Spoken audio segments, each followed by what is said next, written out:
خير الشهور بالهدى يأتيك فيض للندى به المشوق قد غدا مرحبا مستقبلا. السلام عليكم ورحمة الله تعالى وبركاته. بسم الله الرحمن الرحيم. الحمد لله رب العالمين، وصلى الله وسلم على سيدنا محمد طه الأمين وعلى آله وصحبه الطيبين الطاهرين ومن اتبعهم بإحسان إلى يوم الدين. أما بعد، إخوة الإيمان والإسلام، كزوم ጋር ተያይዞ ያሉትን ፈዋኢዶች የምናይበት ደርስ ላይ ነው ያለነው። ኢንሻአላህ ዛሬ ቀጣዩን ክፍል ይዘን እንቀርባለን።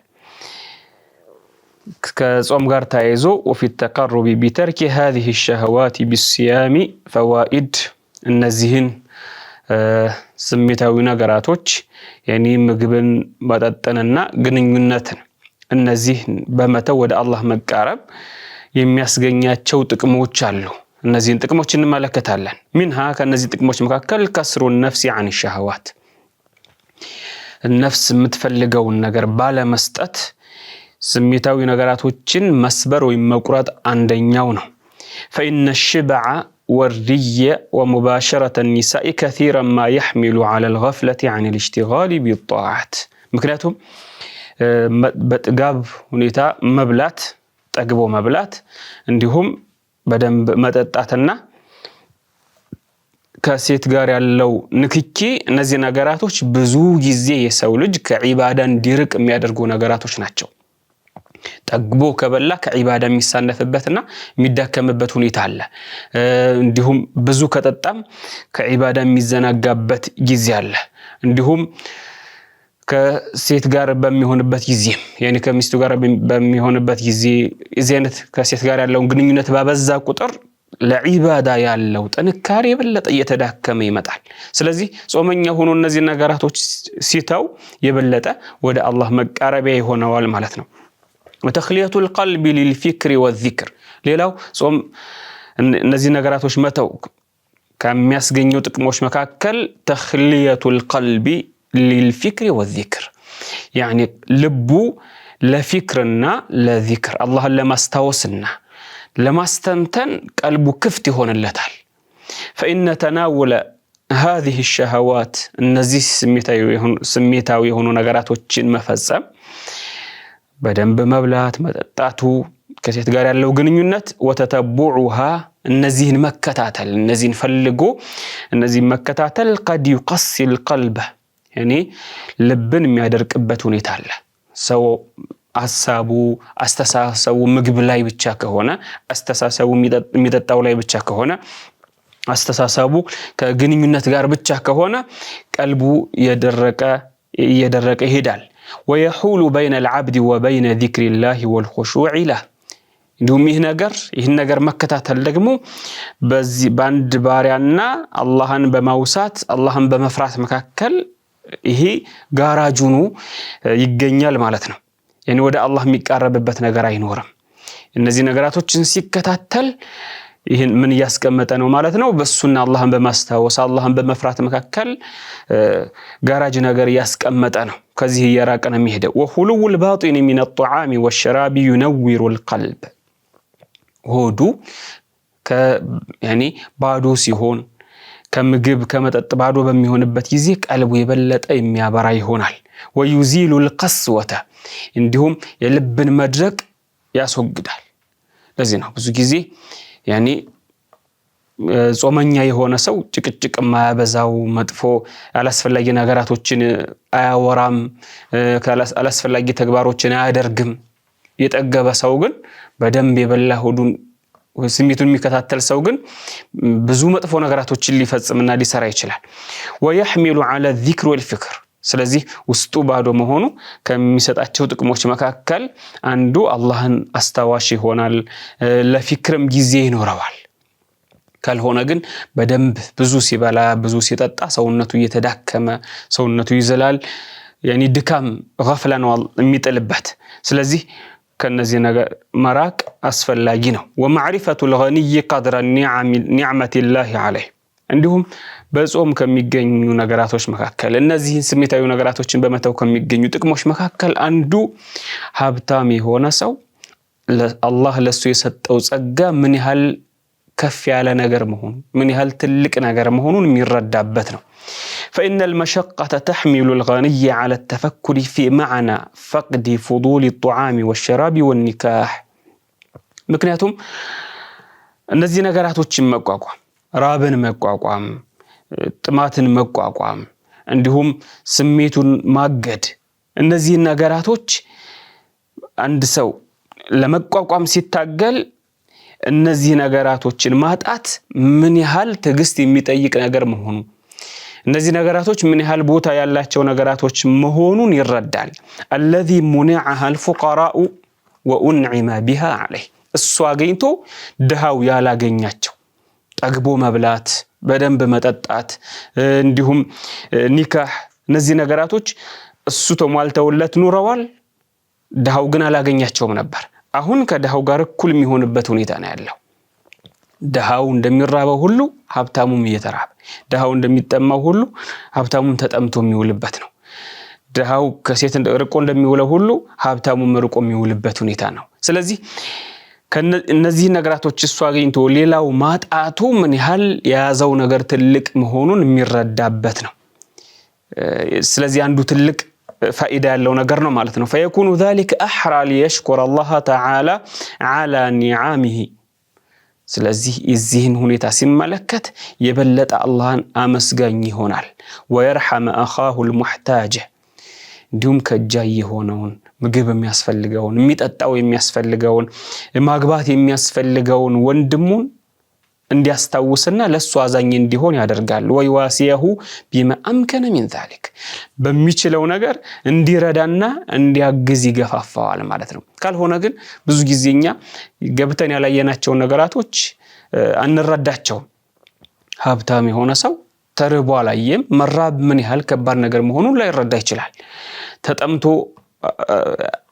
ተጠምቶ ራሱን አላገኘውም ስለዚህ መጠማት ምን ያህል ከባድ ነገር መሆኑ ሊረዳ አይችልም። ላኪን በጾም ምክንያት የአላህን ትእዛዝ ለመፈጸም ሲል ተርቦ መዋል ተጠምቶ መዋል ምን ያህል መስዋዕትነት እንደሚያስከፍል ምን ያህል ከባድ ነገር መሆኑን ቦታው ላይ ሆኖ ሲመለከት ግን ለደሃ ያለው አመለካከትም የበለጠ ይቀየርና ለደሃ አዛኝ ይሆናል እሱንም በሚችለው አጋዥ ይሆናል ማለት ነው። ስለዚህ ይህንን አንዱ ማስታወሻ ይሆናል አላህ የሰጠውን ኒዕማ የሚያስታውስበት ያደርገዋል። ይሄ ነው ብዙ ጊዜ ችግሮቻችን። ነብዩ አለይሂ ሰላቱ ወሰለም አደራ ያሉን ምንድን ነበር? አንድ ሰው በዱንያው በኩል ከሱ በላይ ያለውን ሳይሆን ከሱ በታች ያለውን ማየት እንዳለበት ነው። انظر في امر دنياك الى من هو دونك ያኒ በዱንያ ጉዳይ ከበታች ያለውን ተመልከት። ለምንድነው ከበታች ያለውን ተመልከት ያሉት?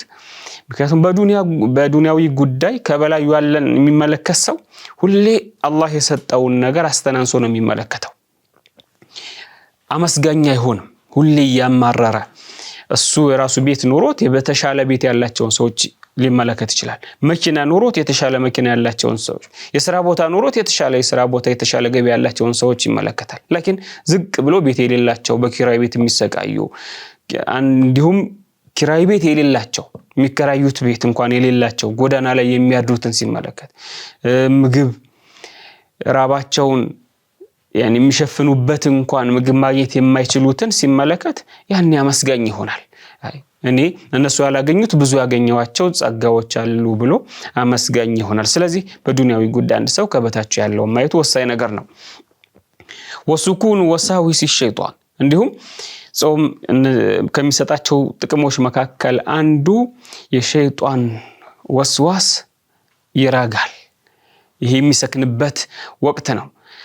فإن الصيام يضيق مجاري الدم من ابن آدم ምክንያቱም ጾም የሰው ልጅ የደም ዝውውሩ እንዲዳከም ያደርገዋል። ይህ ሲዳከም የሸይጣን ወስዋስም የበለጠ እየተዳከመ ይመጣል።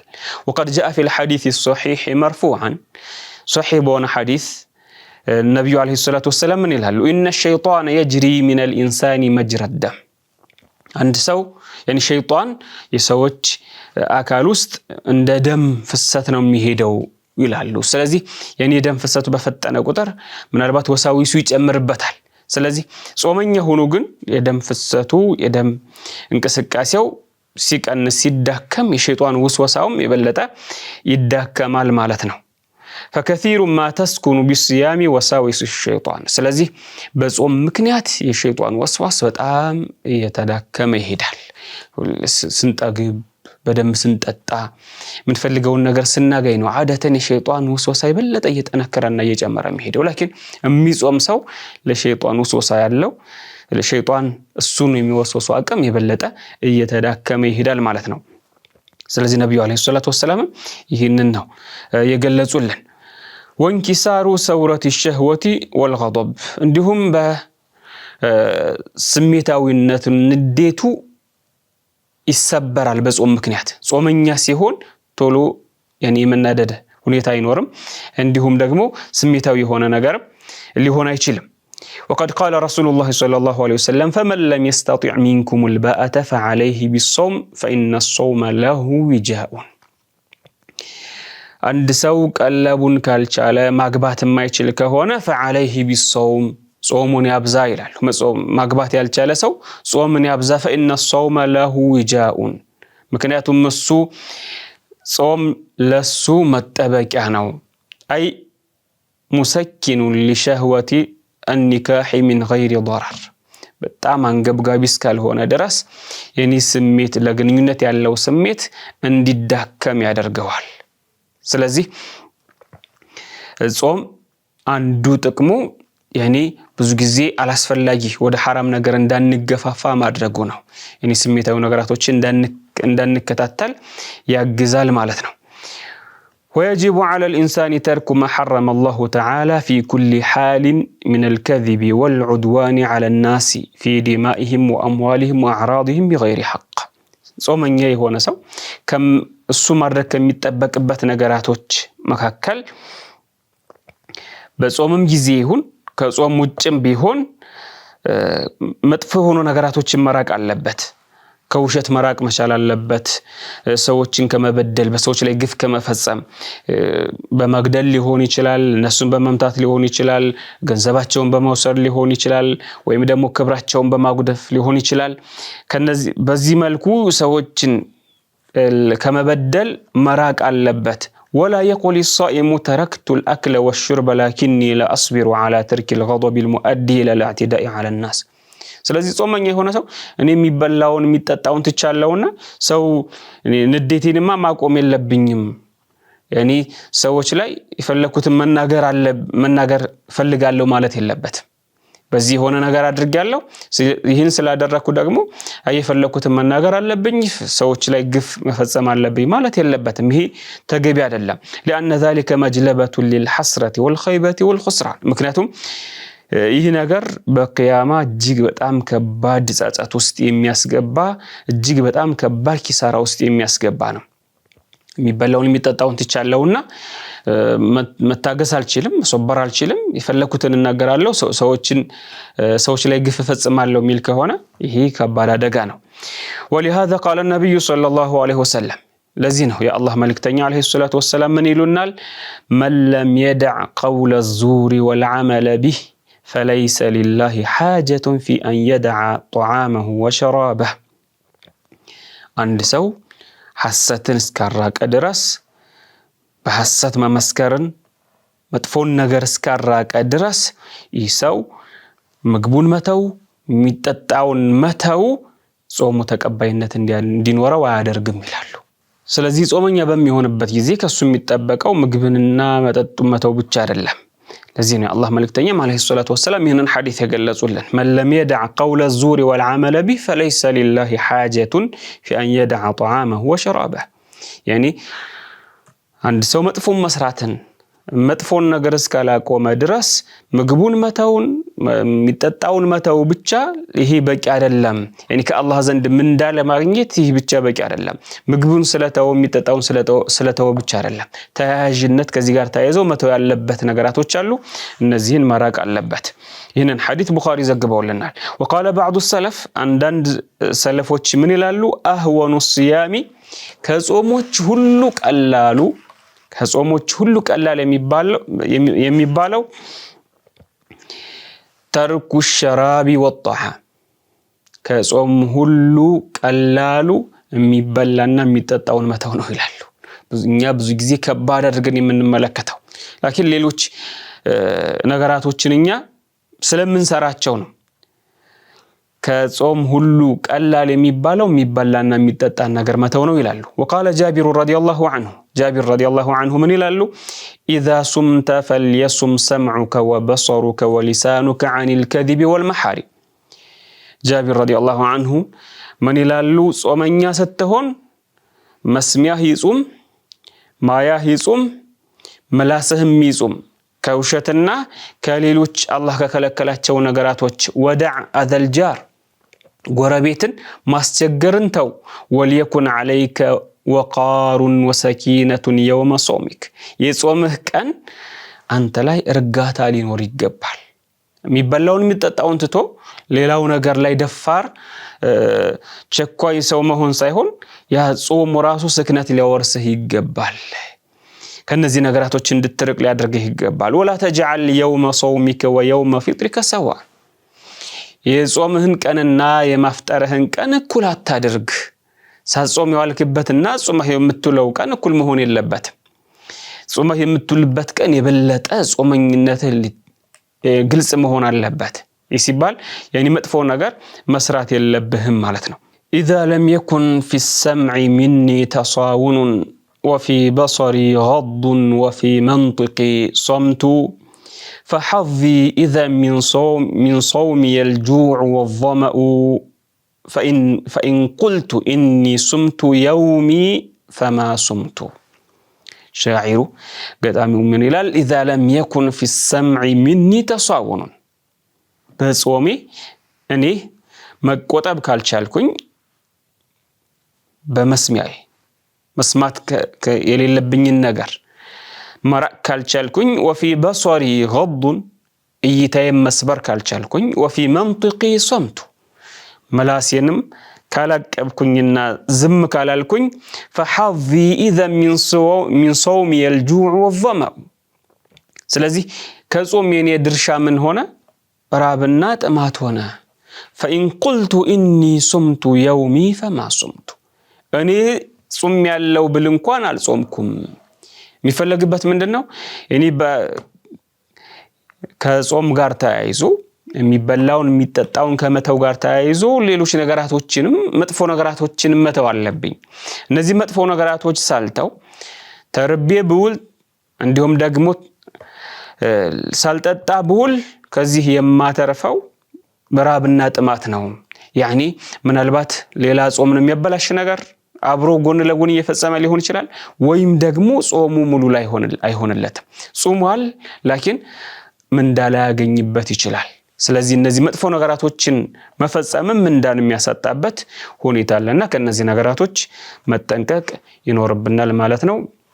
جعلني الله وإياكم من الذين يستمعون القول فيتبعون أحسنه والسلام عليكم ورحمة الله وبركاته. خير الشهور بالهدى يأتي كفيض للندى به المشوق قد غدا مرحبا مستقبلا